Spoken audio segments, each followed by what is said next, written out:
नमस्कार विद्यार्थी मित्रांनो, आता तुम्हाला डॉक्टर किंवा इंजिनियर होण्यासाठी क्लास करायला आता तुम्हाला लातूर, पुणे किंवा नांदेड या शहरामध्ये जाण्याची गरज नाही. कारण मी प्राध्यापक बिजू मांढरे तुमच्यासाठी घेऊन येत आहे लातूर पॅटर्न आपल्या बारामती शहरामध्ये.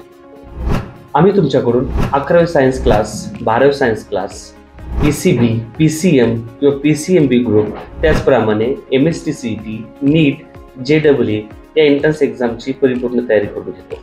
एंट्रन्स एक्झामिनेशनच्या आम्ही रिपीटरच्या बॅचेस व क्रॅश कोर्स सुद्धा घेतो. आयडियल सायन्स इन्स्टिट्यूट हे तुमच्यासाठी अगदी योग्य आहे का? कारण आमच्या इथे जास्तीत जास्त अनुभव असलेले प्राध्यापक आहेत. त्याचप्रमाणे आमच्या इन्स्टिट्यूटमध्ये 10,000 पेक्षा जास्त विद्यार्थी घडले आहेत. त्यापैकी 1000हून विद्यार्थी इंजिनियर झालेले आहेत व 300 पेक्षा जास्त विद्यार्थी हे डॉक्टर्स घडलेले आहेत. तर वाट कसली बघताय? दिलेल्या स्क्रीनवरती जो नंबर दिलेला आहे त्याच्यावरती कॉन्टॅक्ट करा किंवा आमच्या इन्स्टिट्यूटला व्हिजिट करा. धन्यवाद.